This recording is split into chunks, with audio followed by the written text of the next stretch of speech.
J'ai claqué la porte sur le visage de mon frère Louis ce soir d'automne pluvieux à Paris. Quand il m'a murmuré qu'il aimait un homme. Ses yeux implorant une once de compréhension que je n'ai pas su lui offrir. Des années plus tard. Alors que l'héritage familial se dévoilait comme un poison lent. J'ai réalisé que mon abandon n'était pas oublié. Mais transformé en une vengeance qui me brisait le cœur autant qu'elle me forçait à affronter mes propres démons cachés. Cette histoire d'amour interdit, de trahison fraternelle et de rédemption dans l'ombre des boulevards haussmanniens n'est pas seulement la mienne, elle vous saisira par les tripes, vous faisant osciller entre rage et larmes. Car elle révèle comment un silence peut détruire une vie entière. Je m'appelle Paul. Et tout a commencé dans notre appartement familial du quartier latin, où les murs imprégnés de l'odeur du café noir et des livres anciens semblaient nous protéger du monde extérieur. Notre père. Un avocat rigide aux principes ancrés dans la tradition bourgeoise française. Et notre mère. Une professeure de littérature qui citait Baudelaire pour masquer ses frustrations. Formaient un couple modèle en apparence. Louis et moi. Nés à 2 ans d'intervalle. Étions inséparables dans l'enfance, des promenades le long de la Seine. Des débats passionnés sur Sartre et Camus autour de la table du dîner. Des rires étouffés sous les couvertures quand nous inventions des histoires de pirates. Mais à l'adolescence, une fissure s'est insinuée. Louis, avec ses cheveux ondulés et son regard rêveur, commençait à s'éloigner. À fréquenter des cercles artistiques que je jugeais trop bohèmes pour notre milieu. J'avais 22 ans quand il m'a confié son secret. C'était un soir de novembre 2005. La pluie battant les fenêtres comme un reproche incessant. Nous étions seuls dans l'appartement, nos parents étaient partis pour un week-end en Normandie. Louis, assis sur le vieux canapé en velours, triturait nerveusement un verre de vin rouge. Paul. Je dois te dire quelque chose. A-t-il murmuré. Sa voix tremblante comme les feuilles des platanes dehors. Je l'ai écouté. Le cœur serré. Alors qu'il avouait son amour pour Antoine. Un étudiant en beaux-arts qu'il avait rencontré à la Sorbonne. Je suis gay. Paul. Et je l'aime. Vraiment. Ces mots ont claqué comme un coup de tonnerre dans notre bulle familiale.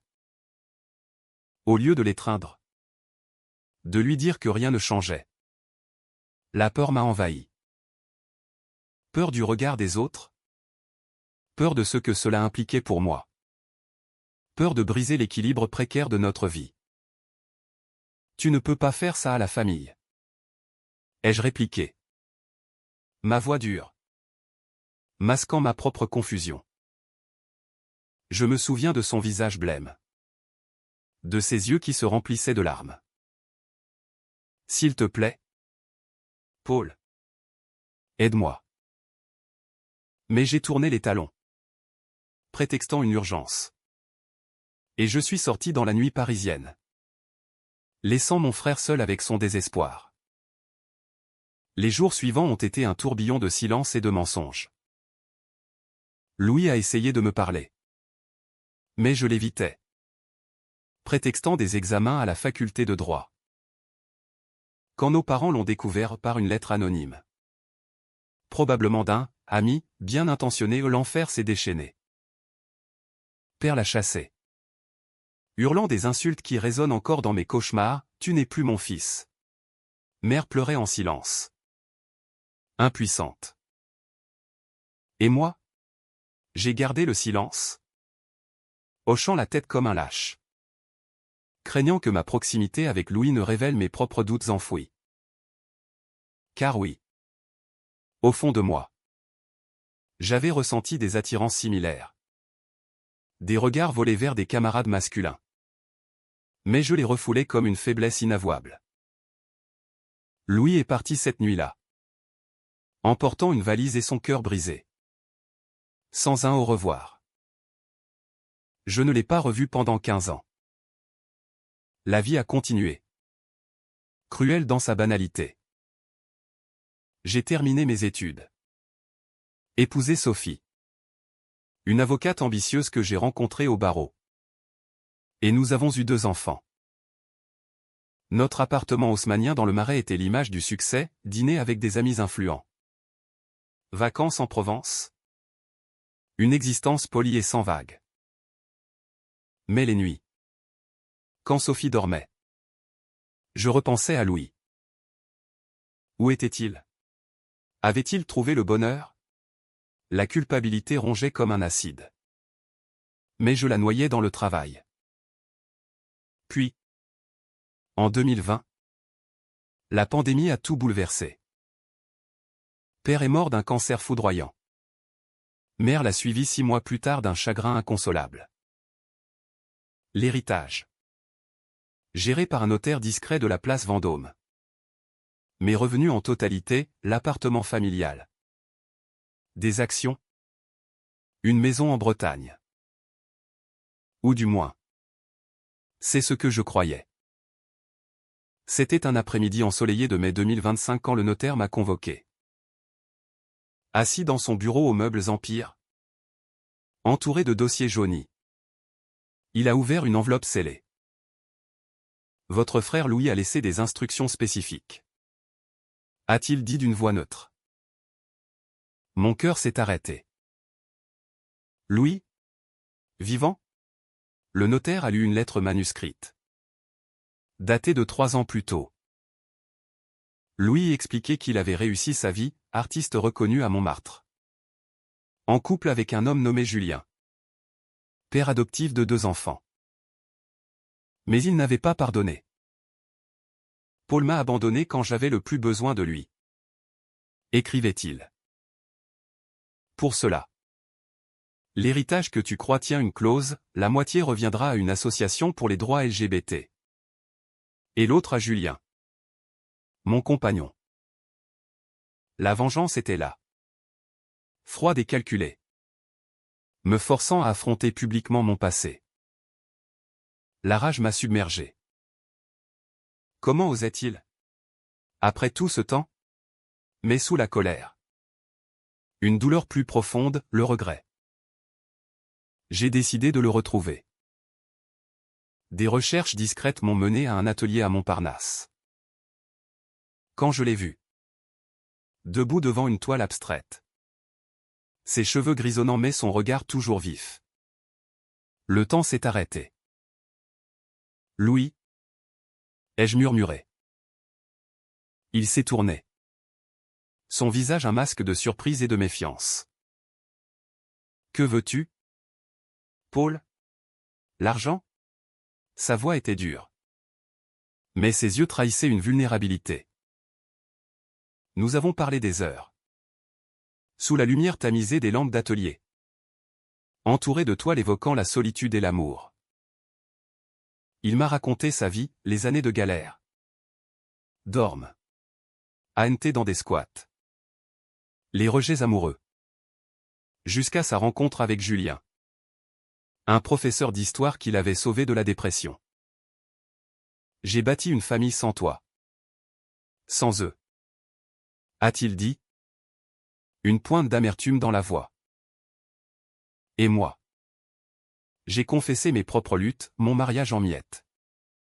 Mes attirances refoulées qui m'avaient conduit à une thérapie secrète. Je suis gay aussi. Louis. J'avais peur. Peur de moi-même. Les mots sont sortis comme un aveu libérateur. Mais douloureux. Il a ri. Un rire amer. Et tu m'as laissé seul pour ça? Pour protéger ton secret. Cette révélation a ouvert les vannes. Les jours suivants. Nous nous sommes revus dans des cafés du quartier latin. Comme au bon vieux temps. Mais la tension montait. Julien. Un homme doux aux yeux verts et à la barbe soignée. M'accueillait avec une politesse froide. Sentant la menace que je représentais. Louis a souffert à cause de toi. M'a-t-il dit un soir. Alors que nous dînions dans leur appartement rempli de livres et de jouets d'enfants. Les petits. Adoptés d'un orphelinat roumain. couraient autour de nous. Inconscient des ombres du passé. J'ai vu en eux ce que j'avais perdu, une famille authentique. Sophie et moi étions en instance de divorce, elle avait découvert mes mensonges. Mes nuits d'insomnie hantées par des regrets. Un conflit a éclaté lors d'une promenade au jardin du Luxembourg. Louis voulait annuler la clause de l'héritage, arguant que le pardon était possible. Mais Julien s'y opposait farouchement. C'est une leçon. Paul. Tu ne peux pas effacer des années de douleur avec des excuses. Les mots ont fusé. Accusateur. Louis, déchiré entre son frère et son amour, a explosé. Assez. Vous me forcez à choisir? J'ai vu dans ses yeux le même désespoir qu'il y a 15 ans. Cette fois, je n'ai pas fui. Choisis Julien. Ai-je murmuré, la gorge nouée. Il t'a donné ce que je t'ai refusé. Mais au fond, je hurlais intérieurement, ne m'abandonne pas à nouveau. La trahison est venue d'où je ne l'attendais pas. En fouillant dans de vieux papiers familiaux pour contester l'héritage, j'ai découvert une lettre de notre père, adressée à Louis avant sa mort. Il y avouait son regret, implorait le pardon, et révélait un secret, il avait su pour mon orientation bien avant. Et c'est pour me protéger qu'il avait chassé Louis, craignant que cela ne me contamine. J'ai sacrifié un fils pour en sauver un autre, écrivait-il. La fureur m'a envahi. Père avait manipulé tout cela? Louis le savait-il? Je l'ai confronté chez lui, brandissant la lettre comme une arme. Tu m'as laissé croire que c'était ma faute seule, ai-je crié. Louis, pâle, a admis l'avoir reçu il y a 1 an. Je voulais que tu ressentes ce que j'ai ressenti, l'abandon total. C'était ma vengeance. Cette révélation a brisé quelque chose en moi. Comment mon frère, que j'aimais malgré tout, avait-il pu me cacher cela? Julien, témoin de la scène, a tenté de calmer les esprits. Mais les mots ont dégénéré en accusations. Tu es égoïste, Paul. Toujours à penser à toi, a lancé Louis. J'ai répliqué. Blessant, et toi? Tu joues les martyrs pour justifier ta cruauté. Nous nous sommes séparés en claquant des portes. Comme autrefois. Les semaines suivantes ont été un tourbillon de solitude. J'errais dans Paris. Des Champs-Élysées aux ruelles de Belleville. Repensant à nos vies entremêlées. L'héritage n'était plus qu'un prétexte, c'était notre lien fraternel qui était en jeu. Puis, un appel inattendu. Sophie, malgré notre divorce, m'a poussé à réfléchir. Paul, tu as caché qui tu es pendant trop longtemps. Va le voir. J'ai rencontré un homme. Marc. Un libraire du quartier Saint-Germain. Lors d'une soirée littéraire. Ces discussions sur Proust m'ont ouvert les yeux sur l'acceptation de soi. Pour la première fois, j'ai osé une relation authentique. Timide mais réelle. Cela m'a donné la force de retourner vers Louis. Mais avant. Un haut le cœur, Julien m'a contacté en secret. Louis est malade. Paul. Un cancer? Comme votre père. Il ne veut pas que tu le saches. Par fierté. Le monde s'est effondré. Ma vengeance? Non. C'était le destin qui se moquait de nous. Je me suis précipité à l'hôpital Cochin, où Louis gisait. Pâle mais serein. Pourquoi ne m'as-tu rien dit, ai-je demandé. Les larmes coulant. Il a souri faiblement. Pour te punir encore un peu. Mais maintenant, je vois que nous sommes pareils, des idiots effrayés par l'amour. Julien était là, tenant sa main. Son regard empli d'un amour inconditionnel qui me poignardait. Nous avons passé des heures à parler. À rire des souvenirs d'enfance. À pleurer les années perdues. Louis m'a pardonné. Vraiment. Et j'ai annulé toute contestation de l'héritage. Prends ta part pour vivre ta vie. Paul. Avec Marc. Ou qui tu veux. Mais le destin n'était pas clément. Louis s'est affaibli rapidement. Lors d'une nuit d'orage. Alors que la pluie martelait les vitres de l'hôpital. Il m'a murmuré, « Promets-moi de ne pas te cacher plus. » L'amour, c'est tout ce qui compte. J'ai promis. Le cœur en miettes. Il est parti paisiblement. Julien et moi à ses côtés. La vengeance de l'héritage semblait dérisoire face à cette perte. Les funérailles ont eu lieu sous un ciel gris à Père-Lachaise. Entouré d'amis artistes et de militants LGBT. Julien, brisé mais digne, a lu un poème de Verlaine que Louis adorait. Moi, je restais en retrait, rongé par le remords. Après la cérémonie, Julien m'a approché. Il t'aimait, Paul. Malgré tout. Ces mots ont ouvert une brèche. Nous avons commencé à nous voir. D'abord pour les enfants. Puis pour partager le deuil. Une amitié inattendue s'est nouée. Teintée d'une compréhension mutuelle. Marc, mon nouveau compagnon, m'encourageait, c'est ta famille maintenant. Pourtant, un nouveau conflit surgit. Les enfants de Louis et Julien, 2 garçons de 8 et 10 ans, me regardaient avec curiosité. T'es l'oncle qui a fait du mal à papa, a demandé le plus jeune un jour. La question m'a transpercé. Julien voulait les protéger. Mais je insistais pour leur dire la vérité, arguant que les secrets avaient déjà trop détruit. Non. Paul. Pas encore. Ils sont trop jeunes. Notre débat s'est envenimé lors d'un dîner en Bretagne. Dans la maison familiale. Les vagues de l'Atlantique grondaient dehors. Miroir de notre tension.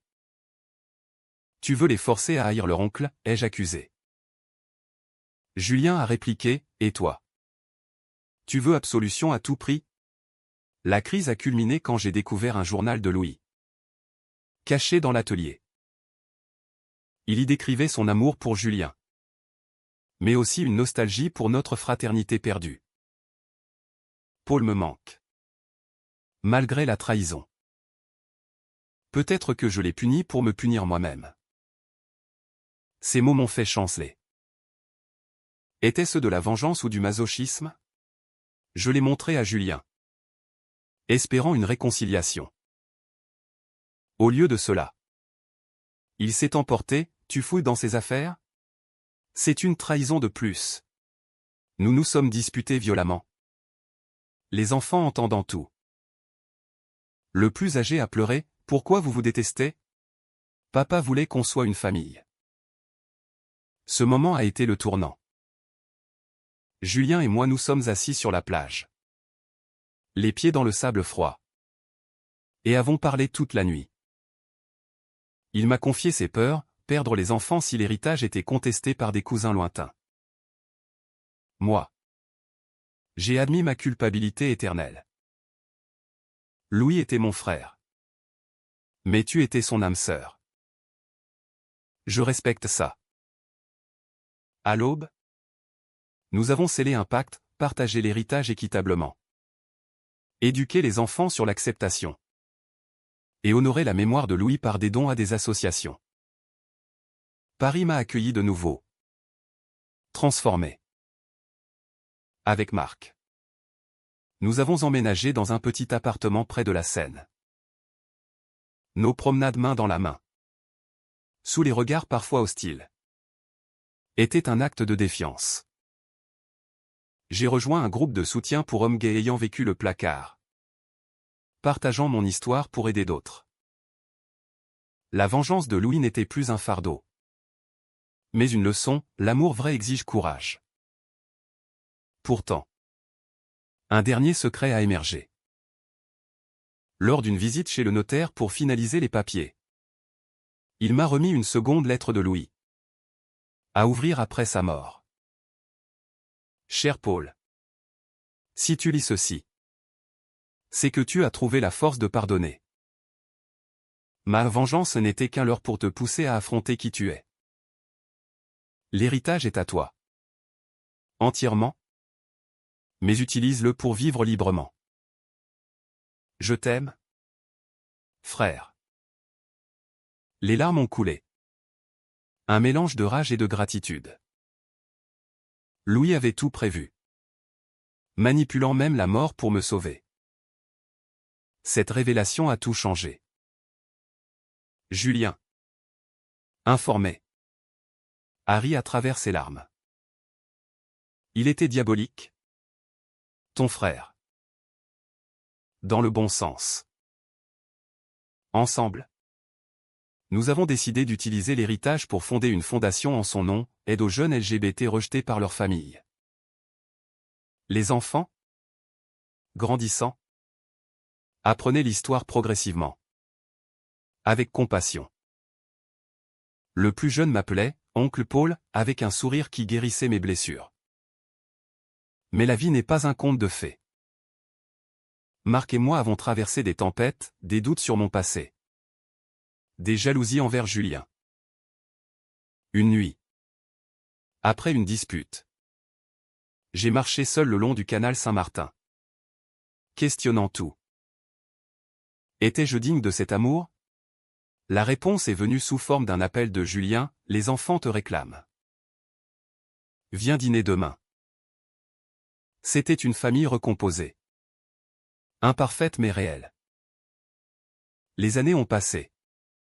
Et Paris, avec ses lumières éternelles, est devenu le décor de notre rédemption. J'ai écrit un livre sur notre histoire. Anonymisé. Qui a touché des lecteurs en France et au-delà.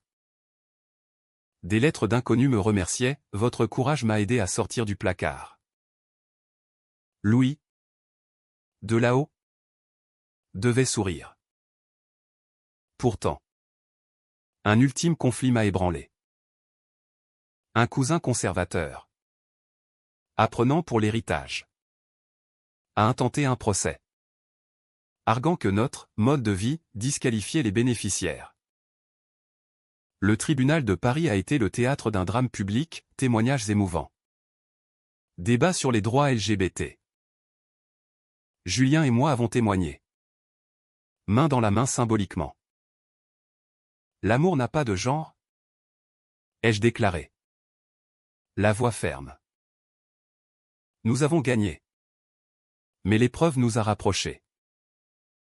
Aujourd'hui, en 2025, je regarde en arrière avec une sérénité mêlée de mélancolie. Louis m'a appris que la vengeance peut être un acte d'amour déguisé. Et dans les rues de Paris, où l'histoire murmure à chaque coin, je marche libre, honorant son legs. La conclusion de cette saga fraternelle s'est écrite lors d'un anniversaire, celui de la mort de Louis. 5 ans plus tard, nous nous sommes réunis au Pont des Arts. Julien, Marc, les enfants maintenant adolescents et moi. Sous un soleil couchant qui peignait la Seine en or, nous avons accroché un cadenas gravé de son nom. Symbole d'un amour éternel. À Louis, qui nous a unis dans la tempête? Ai-je murmuré en jetant la clé dans l'eau.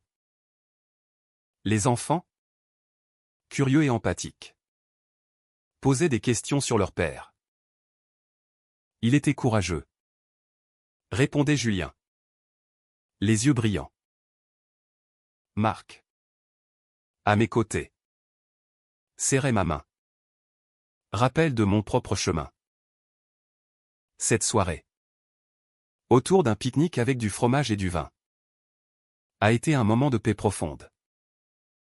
Les rires des garçons, les anecdotes partagées, effaçaient les ombres du passé. Mais même dans la sérénité, un écho de conflit persistait. Le plus âgé des enfants, inspiré par notre histoire, a annoncé qu'il explorait sa propre identité. Je pense que je suis bi, oncle Paul. Mon cœur s'est serré de joie, mais aussi de peur pour lui. Julien et moi avons échangé un regard, allions-nous le protéger ou le laisser voler? Nous serons là. Quoi qu'il arrive. Ai-je promis? Écho de ce que j'aurais dû dire à Louis. Ainsi s'achève mon récit. Non pas dans la tragédie, mais dans une humanité fragile. L'héritage de Louis n'était pas matériel, c'était la leçon que l'amour, même trahi, peut renaître des cendres. À vous, lecteurs, qui avez suivi ces pages emplies de passion française des cafés enfumés au cœur brisé. Rappelez-vous, ignorer un frère dans la solitude. Et le destin révélera une vengeance qui guérit autant qu'elle blesse. Vivez pleinement. Aimez sans peur. C'est le legs de Paris. Ville des lumières et des ombres.